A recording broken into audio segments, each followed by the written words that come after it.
down that camera and strap in. It's time for another episode of TOGCHAT Live.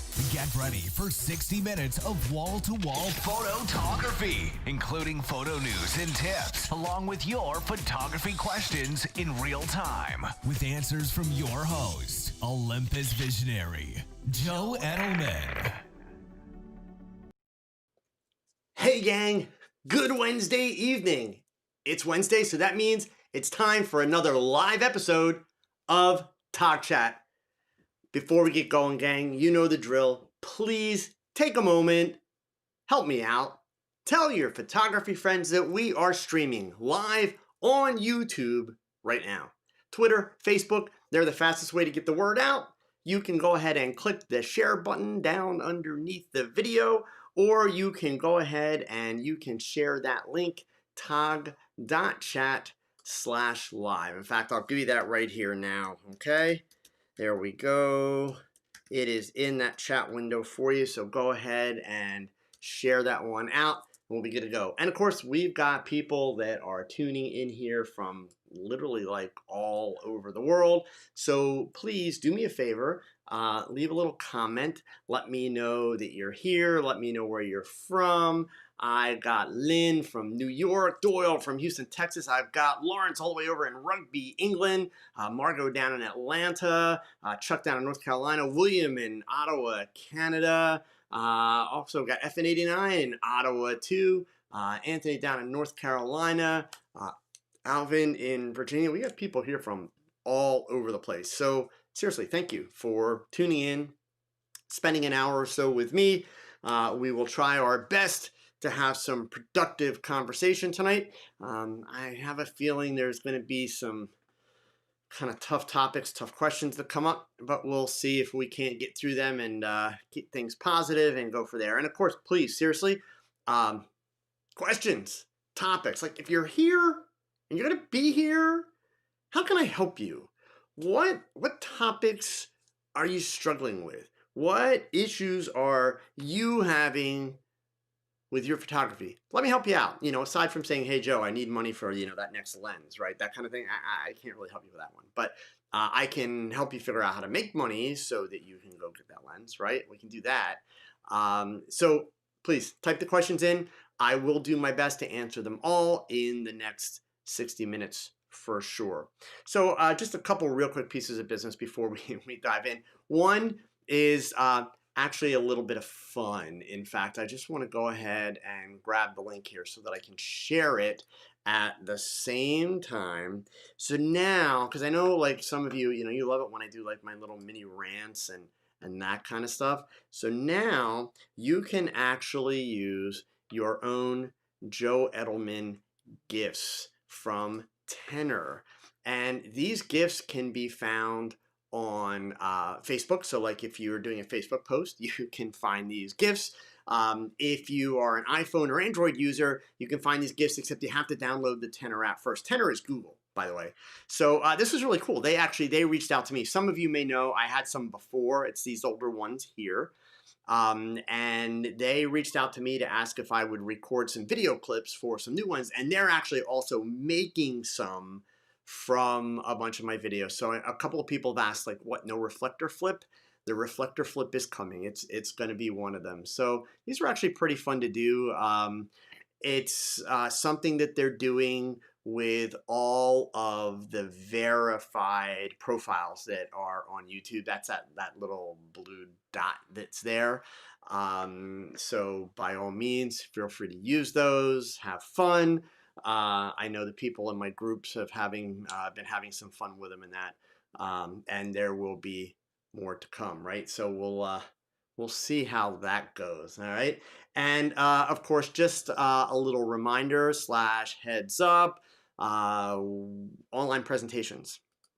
I have one coming up tomorrow evening, which is all about the secret powers of raw files, how to get the most out of your raw digital files. This is one I've presented before. Some of you may have seen it in the past. It's a 90-minute presentation that's all about Adobe Camera Raw. So it doesn't matter if you use Lightroom, doesn't matter if you use Photoshop. I will be walking you through some of the cool, not super well-known features of this plugin. I will be showing you how I do my workflow, and also kind of giving you some cool tips along the way. And then over the next 2 weeks, I've got some free ones coming up that people have been asking for. On June 9th, file management, create a system before it's too late. I can't tell you how many people I talk to and their filing system for their pictures, it's just all over the place. I even know several people that still carry around all their SD cards in like a little Ziploc baggie because they're afraid to get rid of them. So file management, and then the next one after that, this is one that a lot of you could use. So yes, I'm kind of throwing down the gauntlet on this one. You really could. First of all, it's free. So you got no freaking excuse. Secondly, it is all about exposure, and on 2 levels. The first thing is, what exactly is correct exposure? You know, I hear people talking so often about, shutter speed, ISO, aperture, and all the stuff that goes with that, and the exposure triangle, but we have a hard time defining what is correct exposure. And then sadly, people decide to go to the histogram to figure out correct exposure. And you know what? Forget the doggone histogram. You don't need a histogram to figure out correct exposure. You just don't. But what you do have to understand is actually not the exposure triangle. In fact, I'm going to encourage people, ignore the exposure triangle. Forget about it. Pretend that it doesn't exist. Because honestly, I do. I think that the exposure triangle is actually kind of a counterproductive and a counterintuitive way to teach exposure. Yes, shutter speed, aperture, ISO, 3 extremely important things. They all come from the world of physics. But what's more important than the exposure triangle, because most people just understand, well, the exposure triangle, each one is a side, right? But what they don't understand is they don't understand the relationships between those 3 things. And you know what? Cameras are amazing. Cameras do so much for us now that we don't have to think about. But if you want to take consistently great images, you need to not only understand, but be able to use in your noggin the relationships between shutter speed, ISO, and aperture on the fly.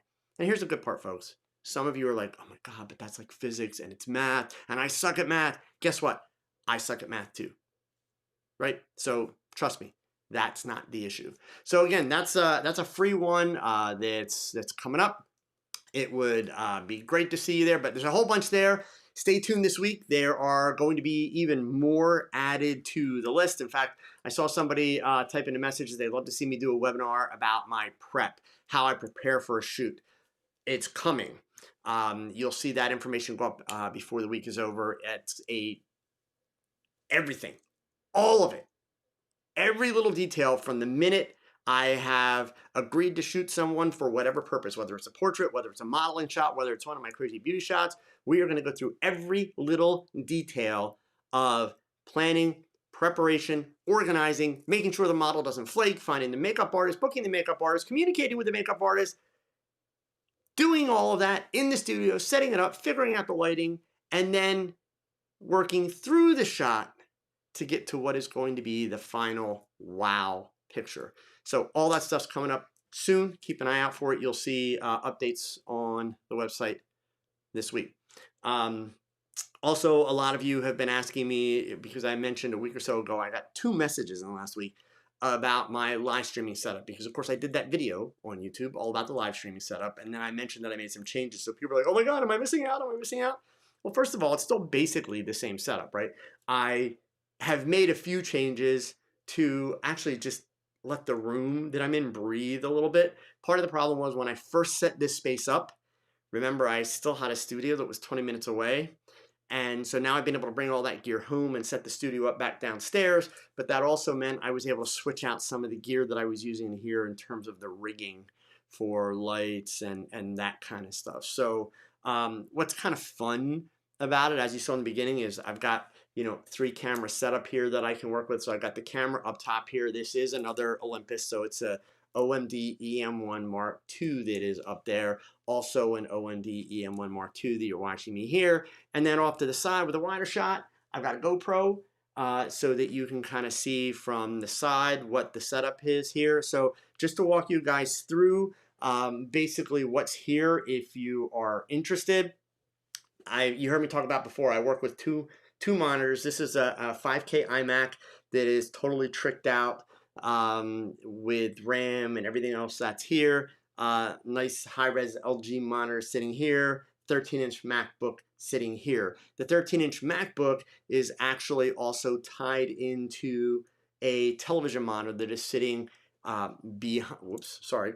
Let's go back to there. It's behind this camera, okay, so that I can see what's on the screen there as I look at the main camera. And then this laptop also feeds in directly to the switcher for the show. So I can go right from the laptop screen and I can switch it right into the show, which is pretty cool. So my keyboard for the iMac, my tablet for when I'm retouching, my iPad, which frequently is either playing music or, just some odds and ends. To control the show over here, I have an Elgato Stream Deck, which is basically how I switch my actual show shots. And then, yes, a bunch of people are typing it already because they're gearheads and they're online watching this stuff. This little gadget right down here, this is an A10 Mini. It's a really new product from Blackmagic, and it is awesome. So basically, you see the buttons that are lined up here. If I hit the first button, I'm back up here. If I hit the second button, I'm on you guys. And if I hit that third button, I'm up top there. And then when I go to that fourth button there, that's going to put me back on the computer screen. I can also do different types of fades and that if I want, which you won't see me doing a lot of really crazy stuff. But if we want to, we can go ahead and we can switch from one shot to the next by simply doing like a wipe like that, etc. Go back again. We can do dissolves, all kind of crazy stuff. Trust me, that's not my interest. My big interest in making the switch over to this unit was, number one, being able to work with multiple cameras without putting the stress on the computer. And then number two, the software that basically replicates this unit in the camera has some excellent sound controls. Part of the problem I was having before with my sound setup, with my mics and everything, and I was really kind of using a bit of like a kludge type fix. I mean, it was like horrible. I'm talking to the wrong camera. See, that's part of the problem with having too many toys. So anyway, so yeah, that's basically it. The A10 Mini is actually also going to come in really handy for me with some, yeah, Steve, hi. The A10 Mini is going to come in really handy with some of the online presenting that I'm doing, which was actually why I got it. It's kind of fun for this, but honestly, for this YouTube thing, it's really kind of overkill. Beverly says, it looks kind of confusing. Truth be told, Beverly, it's confusing as all get out. It takes practice. Basically, when I'm doing my live streams or when I'm doing like the online presentations, if you've been to any of them, it's kind of like a DJ with a control board. I'm working a control board. Everything has a place. So as I get it set up, which I don't have this new gadget really properly set up yet, what happens is you create little macros and you can program them into this other gadget that I have here called the Stream Deck, which what that does is it allows me kind of push button. One button and I can go, from one thing to the next to the next. So even though tonight you guys saw me pushing the buttons on the A10 Mini, once I get everything set up, I'll actually, the A10 Mini, it'll be sitting here and it'll be running, but all the work will actually happen on the Stream Deck. That's where everything will take place. So it's kind of like one hand, one button push, boom, But so anyway, yeah, Kenneth Preston, Joe Edelman, and Blackmagic. The world is ending. Yeah. Hey, look, I won't lie. The Blackmagic Ultra Studio Minis, the converters, they're horrible. I do not recommend them. Go with the Elgato Cam Links. They're simple. They're easy. But I will say, Ken, so far, everything I have experienced with this A10 Mini is just awesome. About as simple as it comes. So anyway, enough about me, guys. Let's get into the fun stuff, okay? You guys have questions. I want to answer your questions. Right right back in the very beginning, we had one from Eric here. Actually, Eric had two questions for us. The first one, Joe, who's your target market for your fashion beauty portraits? Without shooting like Instagram or Model Mayhem models, who is generally interested in those type of pictures? You guys. I am. My makeup artists are. So, Eric, obviously, I'm not shooting those images for money at this point because, number one, I don't do portraiture for money at this point. I'm done with that. I shoot to be able to turn it into a lesson, to teach something. So, part of the reason why I chose to do the fashion portraiture stuff for my teaching is because it's different. You don't see a lot of other people doing it, and the people that are doing it are either doing it better than me, like Lindsay Adler, or they're doing it differently than me. So my work is kind of unique and stands on its own so that it gets attention for that. But it's really just a matter of, you yourself as a consumer of education, if you're scrolling through your Instagram feed or your Facebook feed, what's going to catch your attention more? One of these crazy fashion portraits or a portrait? Right? So that's the market. There's not a money-making market. That being said, though, now allow me to talk out of the other side of my mouth. There are a lot of photographers, portrait photographers, studio portrait photographers, that are actually making really good money doing images very similar to my fashion portraits. But before you get all excited, folks, it's not about like, oh, I can make this cool image for you. What they're doing is they're very aware, and this is some of the stuff you learn in my marketing presentations online and my marketing webinars. What they're doing is they've tapped into the knowledge and the understanding that when it comes to portraits, there are the portraits that people need. Like they're a realtor and they need pictures for their signs and for their advertising, right? There are portraits that people want. Those are the family portraits. Those are the portraits that commemorate, kind of moments throughout life. And then there's the portraits that people would love to have, but not so much that they want the picture. They want the experience. So the photographers that are really making money doing these crazy fashion portraits, what they're doing is they're selling a whole day, a full day experience to their client. They start out in the morning and they go to the spa. Maybe they even go to breakfast, but they go to the spa, right? They get treated to a nice massage. They do a mud bath, all that stuff. Then from there, they go and they get their nails done. They get a pedicure done. Then they go to the hair salon. They get their hair done. They get their makeup done. And then to commemorate this super chilled, relaxing day, they go and they have this really cool beauty shot done where they're basically like the model. It's a very modern version of what was big back in the 1980s, and that was glamour shots at all the malls, okay? The goal being, of course, for it to not be quite as cheesy and also to involve more of an experience. And the photographers that are doing it, of course, they partner with the local hair salons, nail salons, local spas, massage places, all that. So everybody is advertising each other and promoting each other. So there's a lot of cross promotion going. It helps to build brand awareness. So there's definitely opportunity there. But for me, it's literally all about just creating images that are different so that it grabs people's attention so that I can teach a lesson. That's entirely the goal. Okay. Let's see here. Eric had another question. A second one. It's a two-parter. I want to partner with a makeup artist for my portrait sessions. I don't want to use Model Mayhem. And then he went on to say, how or where would you suggest that I look for someone interested in building an ongoing working relationship?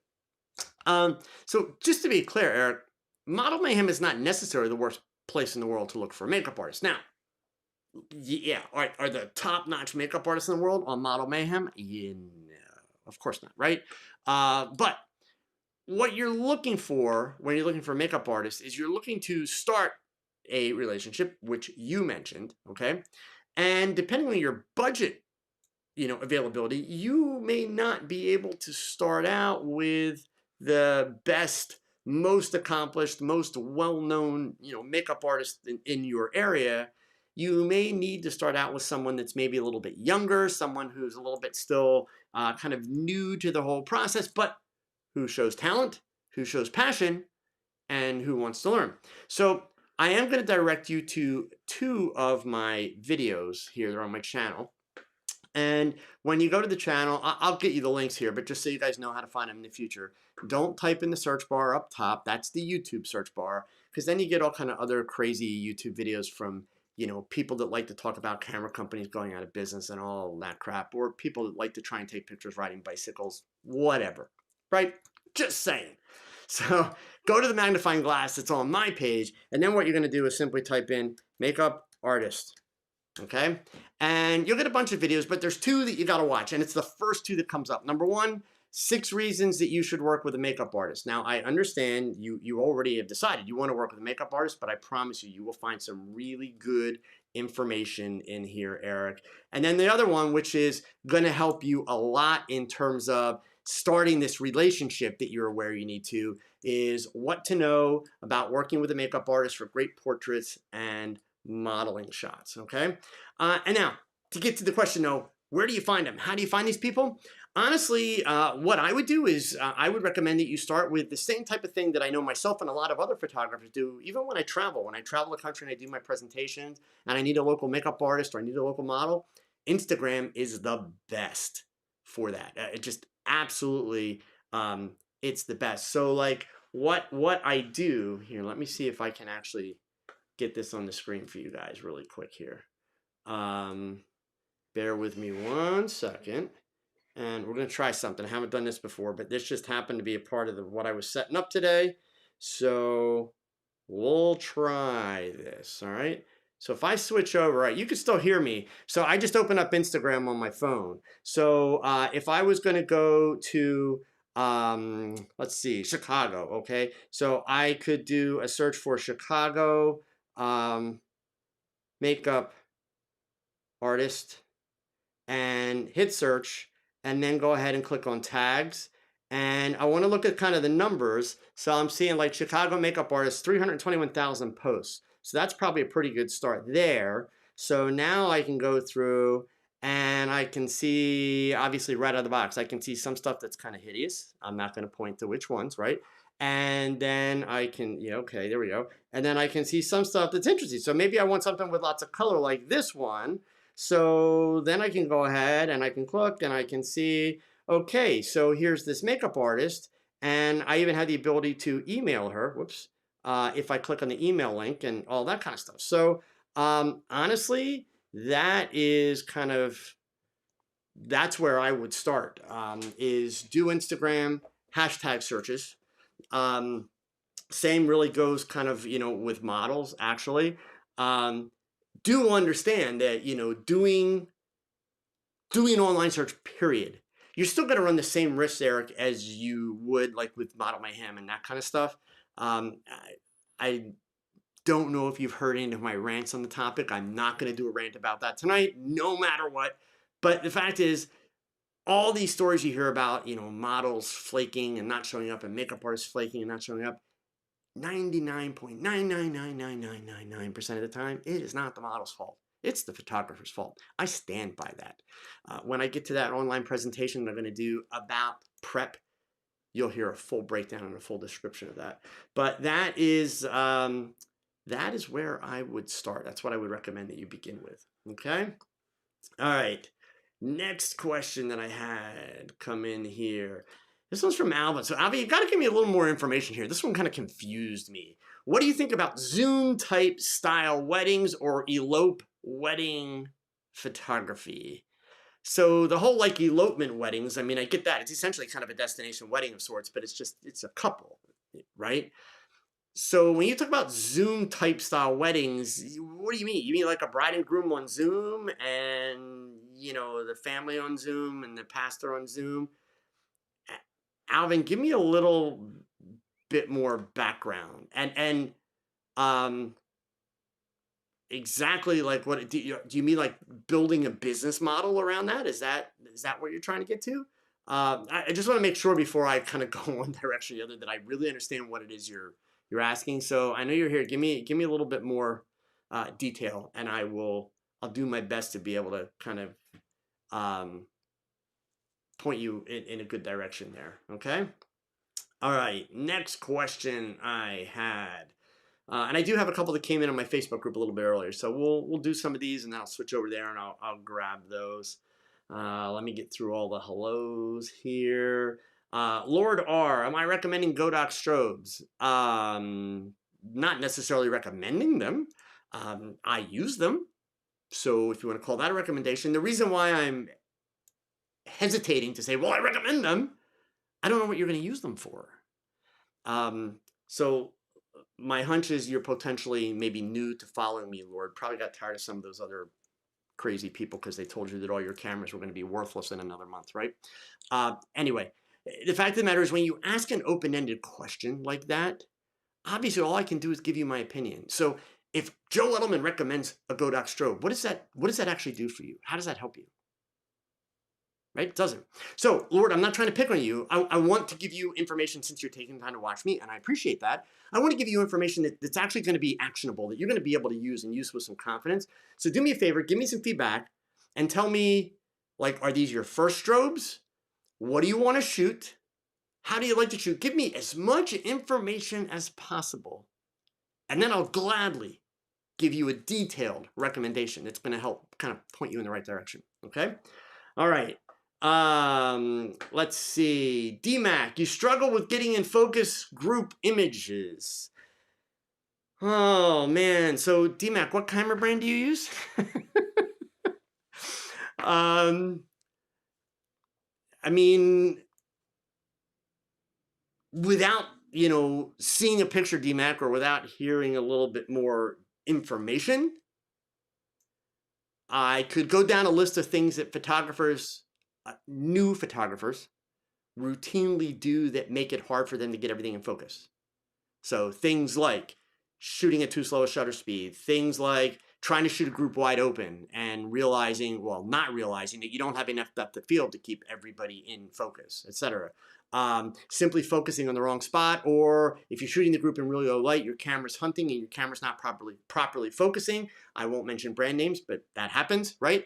So also, DMAC, you gotta give me a little bit more information and I can help you solve the problem. But that's kind of a really generic question.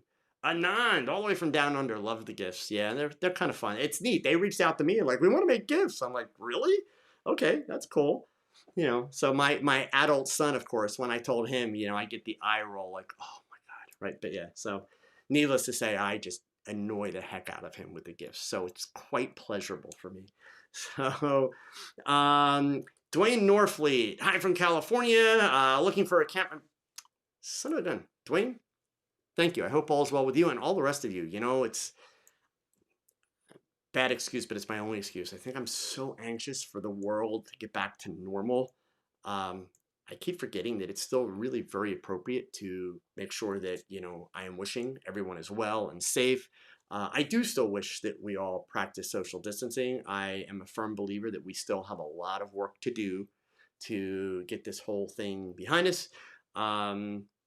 So anyway, that being said, thank you for that, Dwayne. I'm looking for a camera for fun. I use Sony for my pro work.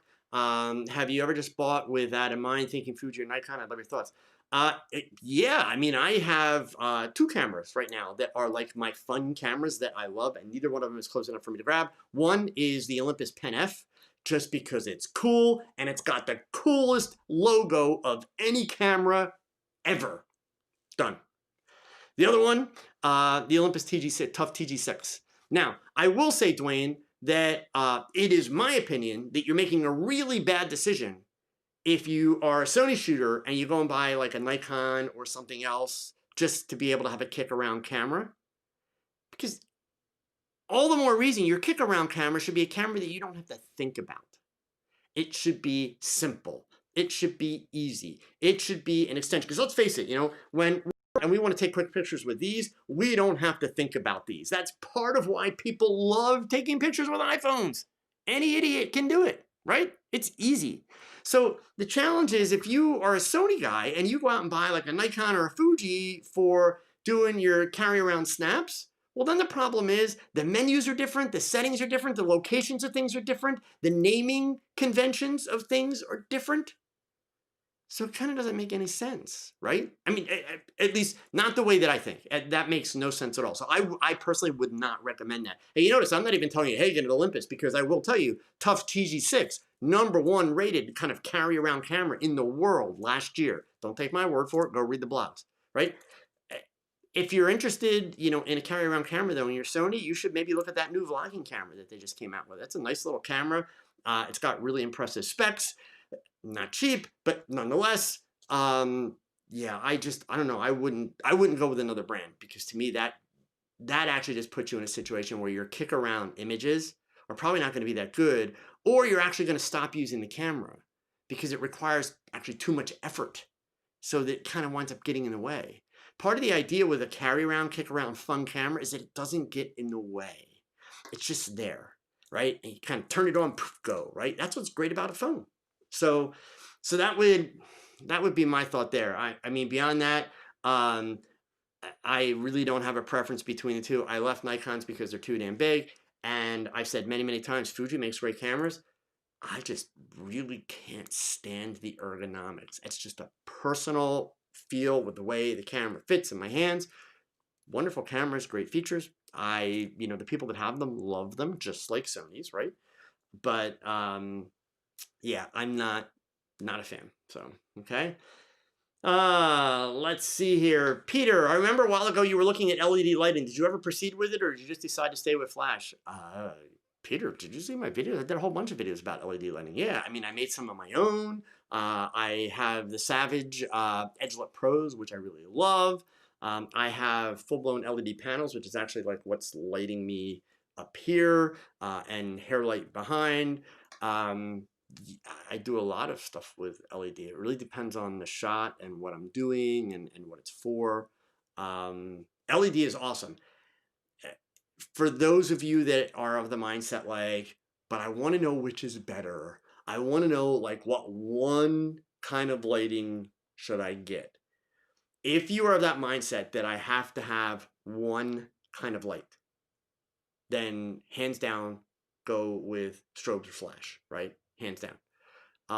If you like having different types of lighting to be able to kind of tailor your light to the shot that you're doing and to the needs of that shot and the subject that you're photographing, then, oh my God, yeah, you got to get into LEDs. LEDs are awesome, but there are certain things that you simply can't do with an LED that you can do with a flash. So if it's got to be just one, flash is going to be the way to go. But otherwise, yeah, I think they're great. So, okay. All right. Let's see. Rajinder from the UK. Building my skill to pro using a crop sensor camera. Does crop sensors camera 24 megapixel have limitations to provide prints to clients compared to a full frame camera? And didn't I see somebody weigh in on that as these were scrolling by before? I just want to make sure if I got to give anybody a hard time for their response here. Okay. Alvin. Good answer. All right. I just saw somebody talking about 24 megapixels. I'm like, is somebody going to tell me he's got to get full frame? Alvin, thank you. Alvin typed in, he's like, 24 is plenty, but let Joe answer it. Thank you, Alvin. Rajinder, it's not how many megapixels in terms of being able to make a print of decent size. And the fact of the matter is, Rajinder, your clients or your potential clients, the ones that you're hoping to get, they're not going to have a full frame print to compare it to, right? Because they don't care. They don't know the difference between a full frame, a micro four thirds, a crop sensor. They don't know what that is. They simply want to know about the quality. In fact, here, let me switch over to my website really quick, and I will share the link for this. Let me go back to my home page. And I thought it was going to show up on the home page. It doesn't. So let me just type in here. Let me find you the article, and I'm going to share it. There's also a video about this, Rajinder, just so that you understand. So this is an image that was shot with my Olympus cameras, Micro Four Third. Not even the current one. This was shot with the OMD EM1 Mark II, which is a 20 megapixel camera, fewer megapixels than yours. This image was printed 48 feet wide by 16 feet. Is it 16 feet tall? 14 feet tall. 14 feet tall. So 48 by 14. And I don't know if the close-up shot is here in the billboard. I mean, here in the article, but in the video, you can see close-ups of the billboard so that you can see that it is tack sharp. Okay, the whole megapixel thing is highly overrated. A lot of the camera companies, well, I shouldn't say a lot, the camera companies that make full frame cameras, right? They want you to keep upgrading and going with the bigger cameras because you have to understand, like, think about it. Any camera company. I'm not picking on camera brands, folks. I say this all the time about lighting companies and about modifier companies. And it's just a reality. If you could buy a camera and that camera lasted for 50 years, right? Without you needing a new camera. How in the world would camera companies stay in business? Right? So they have to keep coming up with new things, different things, bigger things, better things. And then you get people like freaking Tony Northrup and so many other YouTubers that just prey on your insecurities and your anxieties and convince you that even though you can't afford that damn camera, you better buy that damn camera because yours isn't good enough, or the brand that you picked, you lose, wrong brand, you should get another one because some idiot on YouTube predicts that that company's going to go out of business, right? I mean, come on. But that's what happens. So you're not alone, Rajinder, in you know, that concern. But I assure you, if you are getting images that you are happy with out of that camera, my advice to you would be to pay the money and have a big print made and decide for yourself. But you don't need to compare it. You simply need to look at it. Do I like it or does it suck? And then, of course, if it sucks, be honest with yourself. Does it suck because you didn't have enough megapixels, or does it suck because you did some other things not right? Just saying. Okay? Simple fact of the matter is, it is impossible to buy a bad camera in today's marketplace. They don't make any. They really don't. But there are a lot of bad photographers. Just keeping it real. Okay? It's not the cameras that make the mistakes, and it's not the cameras that make the bad pictures. It's the people using them. So, and we all do it. We all do it. Okay? So, all right. Next up here, let's see. Bernie, trade secrets. Yeah, you know, it's interesting. People do call trade secrets, but I don't know why. I mean, it's not rocket science, and it's not my to take away. So, I mean, again, that's my whole thing, is to try to make people understand what goes into it. For me, Bernie, especially, if you watched more than one TOGCHAT, you realize they are never, ever perfect. I hit the wrong buttons. I pop up the wrong screens. My sound will disappear because I'm doing it all. I'm sitting here and I'm trying to monitor 2 computers, 3 screens, and a bunch of things with buttons. And that's cool, right? So, yeah, I mean, to show people what I'm doing, yeah, it's all good. And those 810 minis right now, I'm not going to lie, they're popular. They're actually really pretty cool. So, Bob Frayne, I know you did it behind the scenes on your video setup. Have you done one about your video workflow? You know, I haven't, Bob, and I'll tell you why. So people, you know, if you follow me for a while, you know that people always ask me, like, Joe, you got to do Photoshop videos. I'm like, but the problem is, like, I'm not a great Photoshop guy. Like, I just started doing all this stuff with raw processing because I'm very proud of the way I do my raw processing. I love the way it turns out. I feel it's very impactful. So I feel that I have something to share for raw processing, right? But I'm uncomfortable doing Photoshop videos because I look at someone like my buddy Unmistinda at Piximperfect, and I ask myself a simple question. What can I bring to YouTube that he hasn't already done and done really, really well? I can't. And then you add to that the fact that there are people like Scott Kelby and Colin Smith and Aaron Nace and Flern and all those people. So, yeah. So anyway, that being said, the reason why I don't do a here's how I edit my videos is because, honestly, I don't consider that to be one of my strengths. I still consider myself to be learning. Even with this A10 Mini, part of the reason why I made this purchase is to try and tamp down and settle all of the sound issues that I have been having for the last 3.5 years doing these live feeds. Sound is my Achilles heel. in part because I started out being lazy. I'll own it. I did exactly what I tell photographers not to do. I used a 4-letter word. I wanted my sound to be auto. I wanted to just be able to turn it on and have it be there and be good, really good. Good sound doesn't work that way. It just doesn't. And then I tried to shortcut the learning curve, which I also tell people not to do, by trying to find videos or finding people that would tell me kind of the best settings for what I'm doing. So I was at least specific about what I was after. I didn't just say, what's the best setting? But nonetheless, I didn't want to learn it. I just wanted somebody to tell me what it was. And that ultimately didn't work either. So literally over the last few weeks, I've been biting the bullet and kind of smacking myself and saying, one of these days, you got to make sure you follow all of your own lessons. And I'm applying that to sound. So I have learned so much more about compressors and about limiters and all that kind of stuff than I ever wanted to. But yeah. So I know that was a long answer, Bob. I don't feel that I actually have anything. Anthony, Harry, thank you so much. I really, really appreciate the super chats. Thank you. I just don't feel that I have anything that is really going to help people yet. But I promise you, when I do, I'll be the first to share it. I have no problem sharing it at all. Okay. All right. Let's see here. And Kevin, Todd, thank you so much, man. I appreciate the super chat. Thank you. We're shooting from a tripod in natural light with an OMD Mark X showing 0 exposure value, but not able to get sharpness as expected. Added flash and picture became sharp. What am I missing? Well, based on the fact that you added flash and the picture became sharp, it sounds like you had one of two things going on, but I need more information, Kevin. So you were shooting in natural light, but what were you shooting? What was the object? And then also, can you give me a sense of what shutter speed and aperture combination you were using in natural light? The 0 exposure value doesn't really mean anything. That's kind of a non-starter. Give me a little bit more information, Kevin, and I can try and point you in the right direction.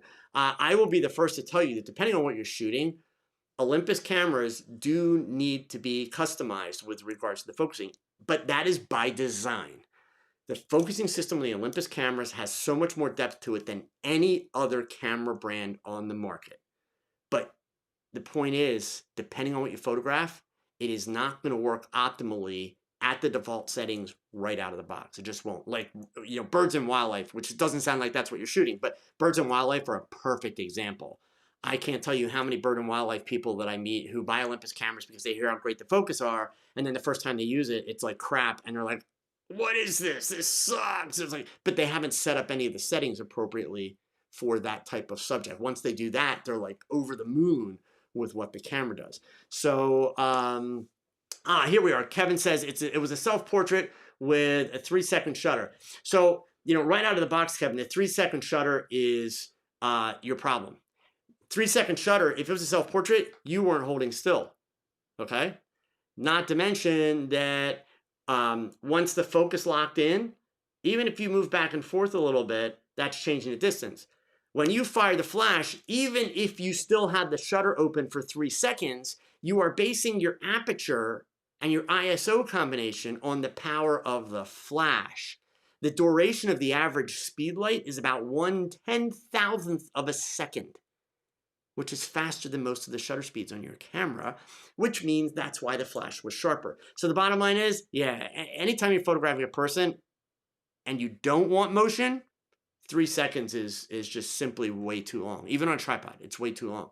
Because I'm sure that in the pictures where you had the motion or the blur, the surroundings were in focus because you were on a tripod.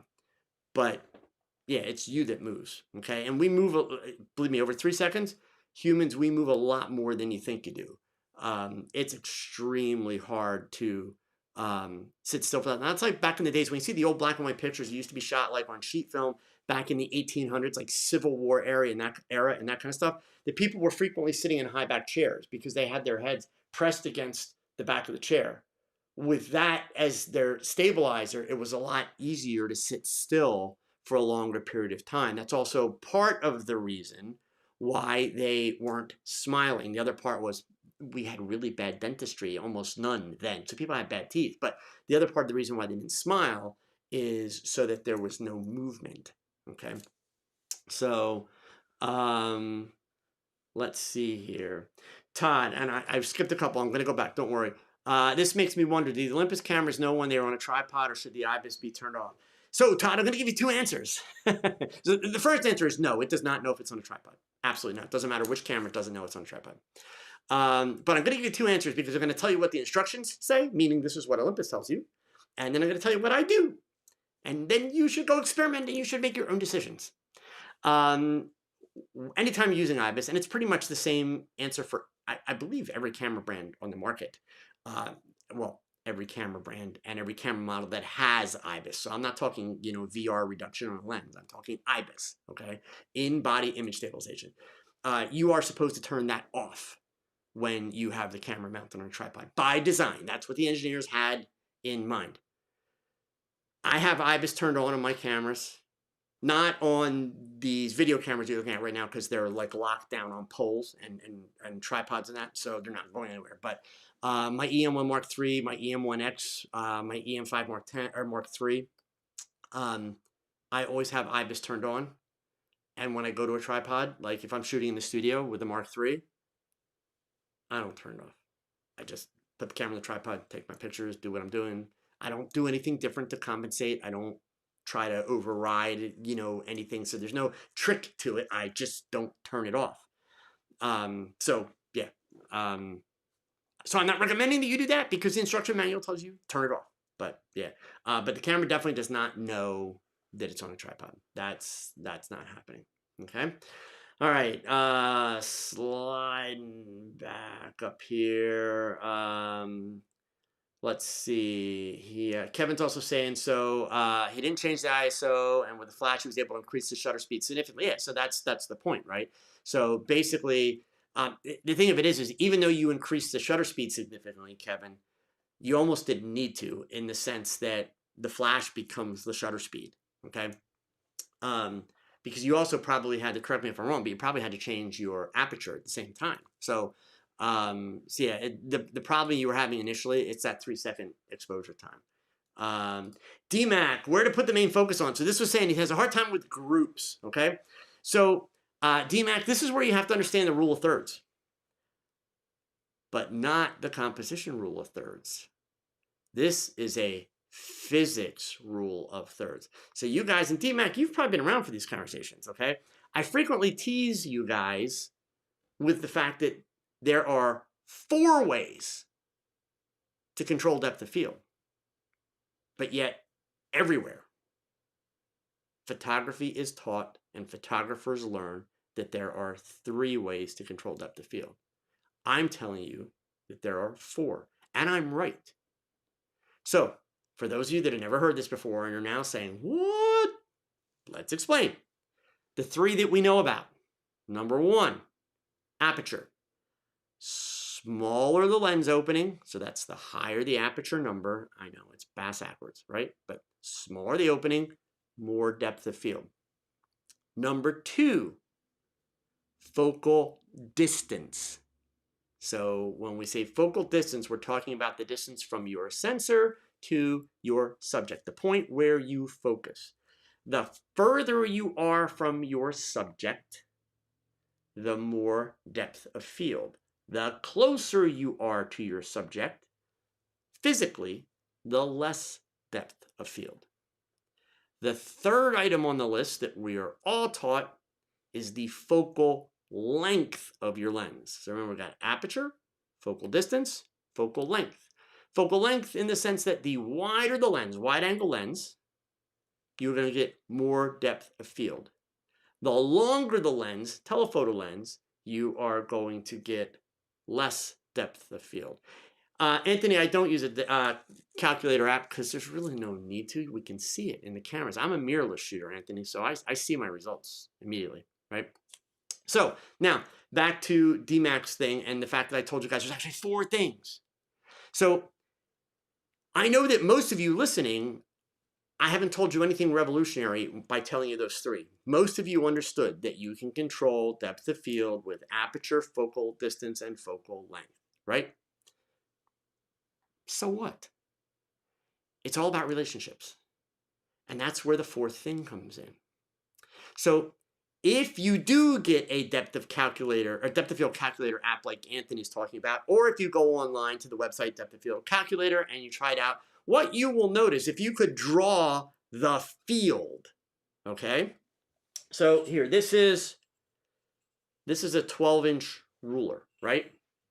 So basically the way depth of field works is that whatever that distance is, whether you have this much depth of field or whether you have this much depth of field, you will always have 1/3 of your depth of field in front, camera's over here. 1/3 of your depth of field in front of your focal point. Remember, this is the focal point, okay? And 2/3 of your depth of field behind the focal point. So if we move the focal point to back here, you're going to have 1/3 in front, 2/3 in back. If you change to a smaller aperture, you get a bigger range, but it's still 1/3 in front, 2/3 in back. If you go to a smaller aperture, it's still going to be 1/3 in front, 2/3 in back. Same with the lens, same with the focal distance, right? So that's a tool that you can use. And that's, Anthony, this is DMAC. This is the perfect example where using that rule of thirds is helpful in a group, because you're not necessarily going to focus in the front or the middle or the back. Sometimes you're going to want to focus 1/3 of the way in. But what you have to know, you have to look at how deep is the group. Not in terms of how many rows, in terms of feet, actual measurement, right? Then you have to know, what is my depth of field given the aperture that I am shooting at? If you're in a situation where you've got to work at a wider aperture because it's a low light situation, you can't go to a wider lens, and you can't back up anymore, then the fourth control comes into play, where you're going to say, all right, well, you know what? Normally I would focus like on the middle of the three. Let's say it's 3 rows deep, right? Like 1, 2, 3. You might say, normally I'd focus on the middle one, but I know I'm not going to have enough depth of field. So what I actually need to do is I need to move my focus forward a little bit so that I get the front row in focus, and then I still have the back row in focus. So it becomes a control. But yeah, with groups, DMAC, and keeping everything focused, it's all about depth of field, man. You got to master depth of field, and you got to master the relationships. Too many photographers today, when you say depth of field, all it means to them is it simply means blurry backgrounds. Bokeh, give me the bokeh, right? Yeah, so anyway, I do have a webinar coming up about that. So literally, it's an entire webinar, gang, on depth of field. That'll be added to the website this week, so you'll see it. It is a depth of field intensive that breaks it all down. And by the way, folks, in easy to understand language. If you ask me any of the actual physics math behind like inverse square law, depth of field, all the exposure relationships, I have no freaking idea, right? But I understand the relationships in depth, and I could demonstrate them to you for hours on end. If you want to be able to solve problems easily and, more important, consistently with your cameras, you have to understand it. There's no way around it. Cameras are damn good today, and they're incredibly smart, but there's no way around it. There's just not. Not if you want to get to that level. Just how it is, okay? All right, so back to Alvin's question about the Zoom weddings and the elopements. The Zoom is bride and groom with a pastor and a photographer at a wedding location, but the friends and family are not there, but are going live on like Zoom to be safe from COVID. So, okay, Alvin, you still got to help me out. So like, are you talking about what do I think about it in terms of like you being hired to be the photographer that's at the wedding? Or are you talking about like taking pictures of your tablet or computer screen? Like, I'm still not getting, like you asked for my opinion, but in what context? Like, are you the guy that's there with the bride and groom, hopefully wearing a mask? Or are you sitting at home just watching everything that's going on and watching the guy or girl that's taking the pictures there at the wedding? Give me some more detail, because I'm not sure what I'm giving you my opinion on, okay? Let's see, Charles, have you ever used a motorized turntable for video and or stills in product photography? Tips on finding a good table. I have not used one, but my first tip would honestly be go to Amazon.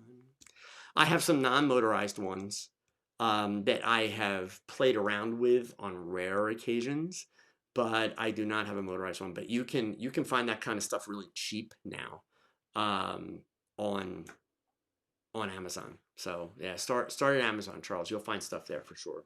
Okay. Let's see.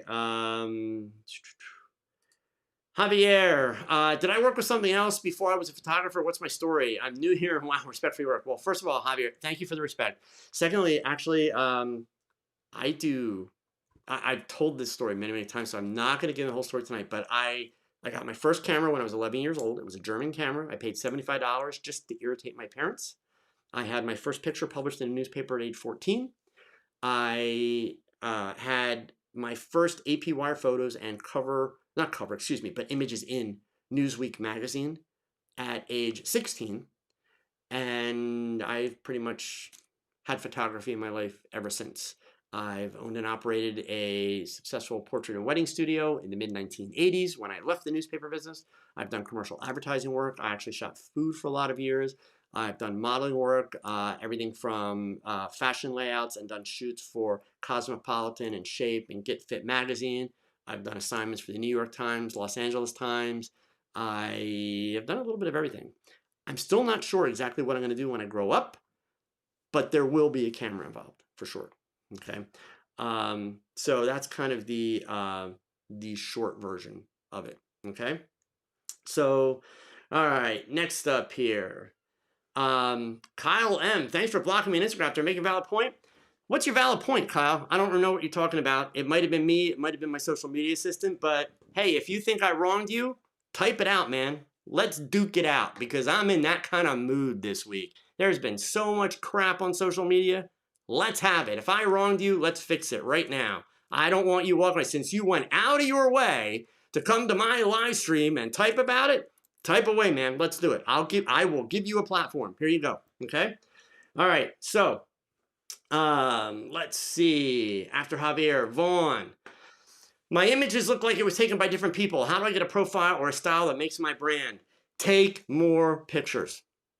Honestly, Vaughn, that's the key. The reason why your pictures look all over the place is because you haven't developed habits yet, right? I mean, literally, that's what it is. I promise you, the best and the greatest photographers in the world are not picking up a camera every time and saying, well, I want to do this style, but I don't want my style to look like this anymore. I want it to be this. It really doesn't work that way, okay? So it's a matter of shoot and shoot and shoot and shoot and shoot. The fact of the matter is, it is a mistake to start out as a young or new photographer and say, I want to have this kind of a style. Because the fact of the matter is you will not end up with that kind of a style. You may have something similar to that. That's very possible. But at the end of the day, what you're doing when you say, I want to have that style, is you're looking at another creative person's work that they do through their eyes with their brain and their mind. And that you're trying essentially to copy it. And you won't be able to copy it without it actually looking like a copy. If you are persistent and you keep at it, you will wind up essentially creating kind of your version of it. And that's cool. There's nothing wrong with that. But that then will be your style, right? So yeah, but the key based on what you're saying, honestly, is shoot. You've got to shoot and shoot and shoot and shoot and shoot. That's what you've got to do. You're not taking enough pictures yet, okay? All right, from Ajax, how are we doing time? 6:58. All right, I'm waiting, Kyle. Type, because this ends at 7, but I'll hang around a few minutes. Let's do this, okay? Ajax, I get inquiries online asking for my rates. I ask for a good time to have a phone convo, so I may build a package according to their needs. I often don't hear back. Should I continue emailing them? No, your inquiry form should ask for a phone number. That's first and foremost, okay? You want to try and get people to fill out a phone number when they first contact you. That's not always possible. Some photographers will make the phone number a required field in a form. Others will make it optional. I'm not going to tell you one's better than the other. What I am going to tell you, if you are consistently having a hard time getting people to come back to you after they've reached out, you need to evaluate your process and you need to see where the breakdown is. So obviously the breakdown is you're responding to say, what's a good time to talk so I can give you a price and they're going back. But what I mean by that is the breakdown is probably in the sense that, think about that for a second, Ajax, in that if it's not worded properly, if it doesn't come across sincerely, that can actually sound expensive. It's kind of like, well, let's talk so I can see what you want and how much I can get out of you, right? You kind of got to watch that. So maybe what you need to do, and it's going to require some experimenting, right? There's no cut or dry answer, in part because you'll have regional differences in terms of the way people respond to things. But part of what you might want to start adding in, Ajax, is when you send that reply, maybe what you do is you offer some information on some very basic packages that are kind of really trimmed down, packages that you know don't give people all the things they want. One of the bonuses of doing that, those are going to be really low numbers, right? And then what you're going to do, Guy, thank you so much. I appreciate the super chat. Then, of course, hopefully they're going to be more incentivized to get back in touch with you. But then, you're going to very thoroughly and very detailed break down what they get, what's added. But the other piece of this conversation is that you got to remember, if you're not getting a response the minute you start to talk about rates, then there is a disconnect between the perceived value of your work and what you need to charge. So, that's also the aspect of, hey, if the work's not good enough, people are going to look at it and say, So I think more than anything, it's probably a communications thing that you're dealing with. So I would do a little testing in the marketing world, and especially the online marketing world. They call that split testing or A/B testing. And so the idea is, the next couple of inquiries you get, you're going to maybe try it with some basic pricing in that's stripped way down, but not something that would give people what they need, right? And then maybe, you go 5 or 6 emails, and then the next 5 or 6 emails, maybe at that point, you're just going to leave the prices out like you've been doing, but you're going to change the wording, or you simply maybe make the phone a required field. And maybe you don't get 5 or 6 emails. Maybe part of deciding that that's not a good idea is in the time period where you would normally get 5 or 6 emails, suddenly you get 2, right? So, but again, it's all about experimenting and trying some different things. That's going to be the key. Okay. All right. So where am I at here?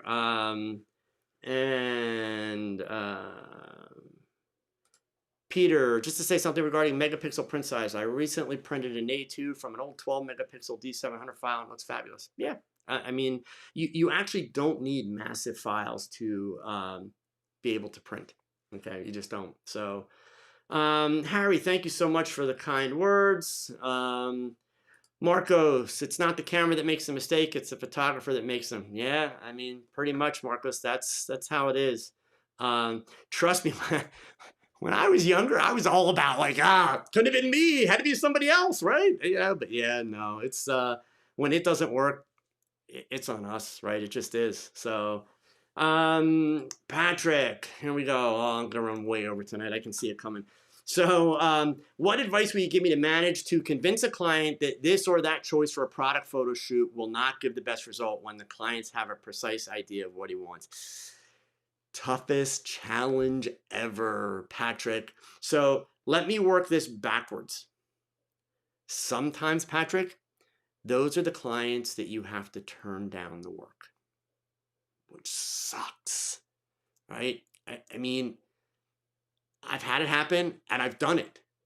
And interestingly enough, my business benefited every time I did it because it actually created more demand. I've always worked with the philosophy, especially when I worked with models. I've always worked with a philosophy, I would rather be known as a pain in the ass that does amazing work than as a yes man who is very inconsistent, period, right? So, that's not to say be a diva, because being a diva is not the solution, right? It's being firm about your beliefs, about what you know. And you have to ask yourself, Patrick, also the kind of the honest question, this difference of opinion that you're having with your client, your opinion, is it based on your view of the world and your sense of creativity without really considering what the client needs? Is it possible that the client just doesn't want your full capabilities as a creative individual, that they just need something simpler?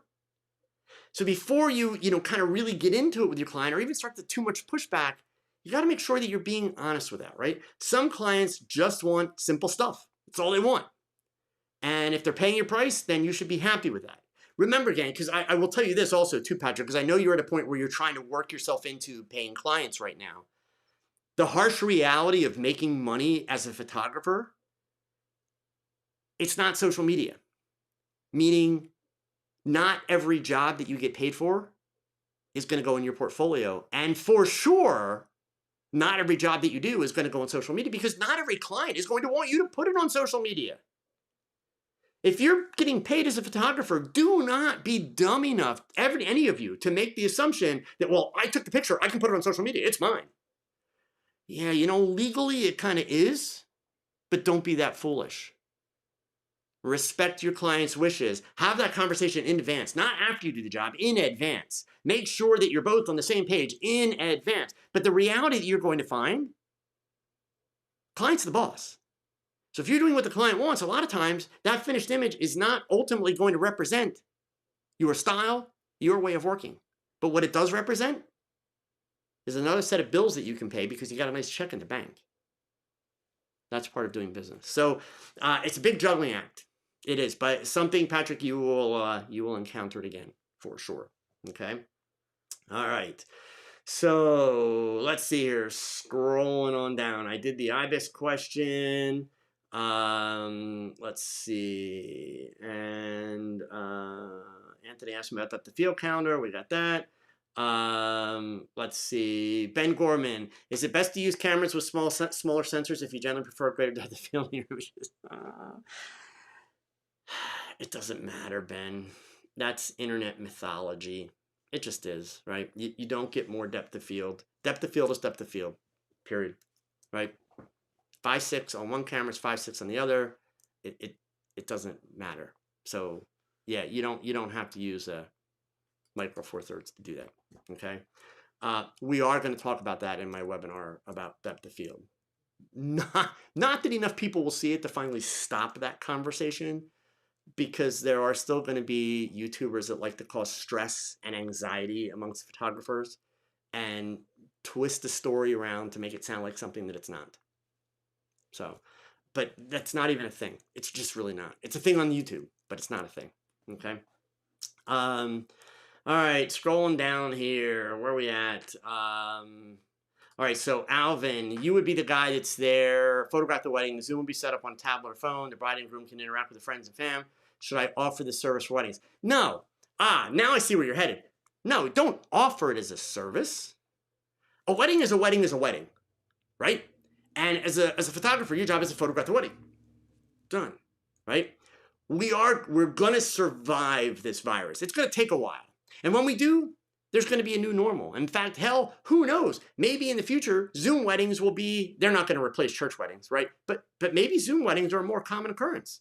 Fine, whatever, okay? But it's not about offering it as a service. You're just offering yourself to go photograph a wedding. Build your packages the same, because if you're the guy that's there, you're doing all the same work, right? You just are. So, and really the Zoom thing just it becomes kind of an aside, like, oh yeah, here's a picture of the bride and groom, like maybe standing in front of the computer, the tablet, waving at everybody, and they're waving back. But you're still photographing a wedding, right? So no, I would not, so this question came up.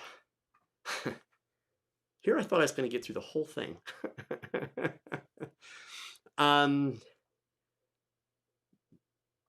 This kind of a question has come up a lot in the last couple of days. Between the virus that we're living through, between all of the unrest and issues that are happening in the United States, I've had a lot of photographers talking to me about, I tried to be an entrepreneur. My business practically got wiped out with the virus. I feel like I should try and capitalize on something here, that I should try and make money with this. Or even, I had somebody ask me yesterday, it's like, is it smart for me? I get this message at 10 o'clock yesterday morning. Is it smart for me to be advertising my photography today, since yesterday was Blackout Tuesday, right? Um, here's the challenge, right, with all of this. It's all untested waters. It just is. Number one. Number two, um, the challenge that you have, I think, is what can you afford? And the reason why I actually went there first, money first. Yeah, but don't get mad at me. Hear me out, right? I respect the idea that certain people were hit much harder than others through this virus situation in particular, right? And they're desperate. They've got to make money. And they're willing to make money by any means necessary, legally, etc. Okay. For me, yeah, I tried to keep it fairly low key. I made a set of posts in my Facebook groups yesterday, but my rest of my public facing stuff, I kind of left it out. And I think it made sense to be respectful. And I, will kind of ease back into things. Even, I posted a black image on Instagram yesterday. And interestingly enough, I had a lot of photographers that follow me thank me for doing that. And I had a lot of photographers that ripped me a new a-hole for doing that. Okay. There's so much uncertainty about, does it make sense? But here's what I ultimately, and why I brought this story up, Alvin. What I'm not a big fan of, I'm a big fan of capitalizing on opportunity. In other words, it's what I like to call pivot in your business. When this whole shutdown occurred and every one of my speaking engagements for the rest of the year got canceled. Literally, like my income went to zero overnight. I had to pivot. I had to do something. So my pivot was start teaching online classes. And what I did is I repeated the exact same process as I did when I started my YouTube channel. What are other people doing? What can I bring to the table that nobody else is doing, or how can I do it in a way that nobody else is doing it so that I'm providing value? How do I stand out? What can make me different? Okay, that's been my approach. So is it wrong that if you know these weddings are happening that you take advantage of them? No, definitely not. Would I advertise for them? I'm not sure that I would. I think that anybody that's having that kind of wedding, at least right now, is having that wedding more out of necessity than out of desire. So it's still a wedding, right? Certainly it would be to your advantage for any of you that are doing weddings. If you're in an area where you think this might be a thing and that this could be something that happens, it would be to your advantage, even like Ajax was talking about pricing, to have pricing structured. Not necessarily that you're going to advertise, but if someone contacts you and says, hey, Alvin, look, I just need, pictures of the bride and groom in front of the judge. We're going to have a camera there with the Zoom thing set up. We want a picture of this, picture of that, and that's it. So it's basically like a real short wedding setup. Well, it definitely might be to your advantage to at least be prepared, or at least to understand your pricing enough so that, you're able to put together a price for that easily so that you don't kind of bumble and miss the opportunity. I think that's great, but I would not do your advertising, right? And without being political, folks. So please, right? Please don't, right? I had a photographer reach out to me today about, what if I just shut down my personal Facebook page? And I told him, no, please don't shut down your personal Facebook page. I think that would be foolish. And his point was, but all I'm learning is that I have a lot of friends that are a-holes and people are complaining and there's all this vitriol and that, and there is. Look, if we can all be reasonable for just a minute, so this is not pointing fingers, folks. Let's please keep it right in the middle. So if you have a strong opinion, you're entitled to a strong opinion, but do me a favor, toe up to the line, face to face with me, and let's leave all the crap out. Here's what I feel is a factual statement. Jesse, thank you so much. Okay, thank you. I think it's a fair factual statement to say that right now, people are upset. People are scared. People are angry. And that's on both sides of the fence. Okay? And I'll take my own situation. I'll be completely honest. Look, you folks know I have a makeup artist who is African American. I photograph a lot of African American women. I can sit here and I can tell you from the bottom of my heart, I sympathize with them, I feel for them, but I'm a white guy. I'm a middle-aged white guy. What do I know about their experience? I can learn about it academically. I have read about it. I've tried to understand, but how can I truly understand? I can't. So what does it really come down to? It really comes down to the fact that we all need to just step back and have a little bit of tolerance. And we need to get back to having conversations, actual conversations. So the reason why I told this photographer, don't shut down your personal Facebook page is, number one, your personal Facebook page is much better for promoting your business than your business page is. It just is. Number two, you still have friends. And number three, your Facebook page gives you the ability to unfollow people without unfriending them. So their posts just don't keep showing up, every 5 minutes. And no lie, I have. In the last 4 days, I've unfollowed a lot of people. People that I respect. People that I have had great experiences with. But indeed, I don't have the patience for people that are going to be dismissive right now, because we can't be dismissive. We simply can't. Whether we agree with it, whether we've experienced it, how can anybody just simply line up with their heels in the sand and say the other side's wrong? We've got to talk. Talk requires listen in equal amounts. And that's just one little piece of the pie, right? So I think really, folks, that the key to getting through this, and I don't want to keep burying this. I know everybody's tired of hearing about it, and I am too, right? But when it comes to your business, when it comes to your photography, I would say to you,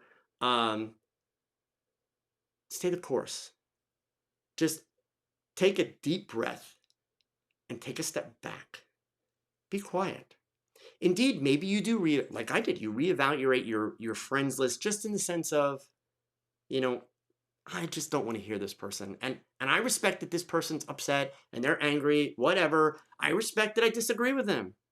But, I just don't want to hear it every day. Okay, so unfollow and they don't have to hear it. But I want to be able to connect with my friends. Look, social media is awesome, gang. I mean, people can bitch about social media all they want. It's got a lot of flaws. It's new. But it's got a lot of flaws. It just does. But that doesn't make it bad, right? What's bad is the people using it. And there's always been bad people, long before social media. And even good people have, in many situations, acted poorly, even before social media.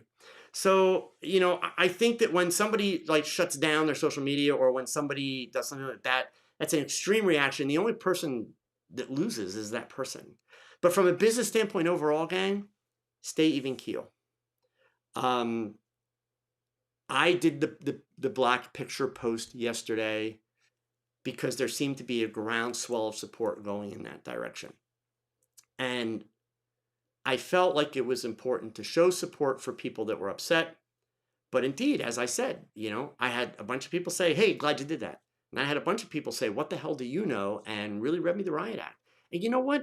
They're not wrong, because what do I know? I don't. All I know is we've got a lot of problems in this country that we got to work out. And I don't care about the politics. I don't care about pointing fingers. Because you know what? It's not just the politicians that got to work it out. We got to work it out. And that's not just America, it's around the world. So that's why I do. And in times like this, when it gets tough, when it gets really crazy, if I'm at least fortunate enough, which I am right now, that it is not directly impacting me and my life on a day-to-day basis, immediately, right now, I'm going to focus on my photography, because that's my happy place. And I am going to continue to try and be supportive of people. I'm going to continue to try and lift people up. And I'm going to continue to try and keep my business going. And I think that's what you all have to do. We will get through this. We will get through it. It will work out. And here's the upside. It's going to work out. Well, I shouldn't say upside, but here's the reality. And there is an upside in there. It's going to work out not to perfection. It's going to work out not to where it needs to be. But I do think that as we take a step forward, which we're going to take a step forward, let's face it, we are taking a step forward. We can see the results of that step forward already, okay? It's progress, and that's what we need. We need progress. The mistake that we can't make as people, not politics, as people. Just because we take this step forward and then the virus is over and life gets back to normal, we can't just pretend, okay, all the problems are solved, because they're not. Just like learning photography, and this, I'm not trying to be cheesy, but I'm being honest, right? Just like learning photography, it's an ongoing process. It's something you have to keep at. You have to practice it, and you have to be willing to practice it. So for me, not to sound sappy, I am thankful that my photography, being focused on people throughout my career, has taught me to be tolerant of people, has taught me to be accepting of people of different beliefs, of different sexual preferences and all that stuff. Because at the end of the day, I don't have to get it. I don't have to like it. I don't have to appreciate it. I don't have to agree with them. But as long as they're not making me partake, and as long as they're abiding by the same laws that I am, paying the same taxes, doing all the same things that we're all required to do, then why should I have negative feelings towards them for that? Why should I have something to say against them? That's not right. It's just not right. And, again, I was a white boy born in 1960. I didn't have an African-American student in my school system until I was in my senior year of high school. It's the first time that I went to school every day with an African-American boy. And he was a superstar because he was a great basketball player. Talk about a stereotype, right?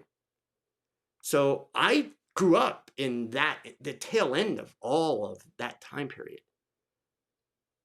I'm happy that I've evolved. I intend to keep evolving. And it's my photography that has given me that opportunity to experience people and meet people and learn from people. Because regardless of my own beliefs and my own feelings, I find people fascinating. I just do. So anyway, for those of you that are following me, that are running business, I will just say this. Please don't make any short-sighted business decisions right now. Not during a virus. Not during all the disruption that we're having in the country right now. See it through. Understand, not to give you all a history lesson, but in America, part of what makes our country so great is that the system that governs it is so flawed. That flawed system has survived for more than 200 years. And overall, we have done very well. I am a firm believer that that flawed system will continue to survive, and it will get better. And we will have hiccups along the way, but it will get better. But we all have to talk. We have to be willing to talk and then listen. The listening is every bit as important as the talking.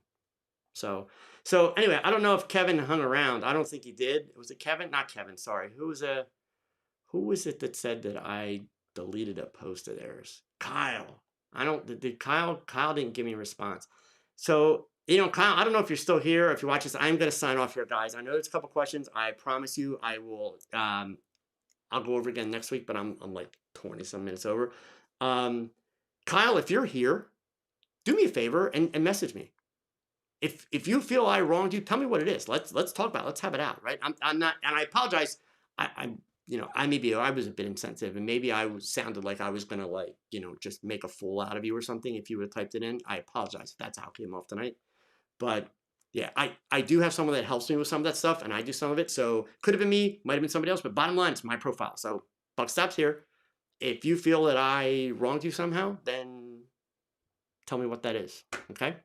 I will tell you, Kyle, if you made one of the negative comments because I had a black thing up yesterday, then I deleted you, and there's no apologies for that. But if you want to have a conversation, I would love to listen if you're willing to listen to me. Okay? All right, Kenny, listen, I'm going to run. So, yeah, just everybody take a breath. Take a breath and go pick up your cameras. Have fun. Take some pictures this week, right?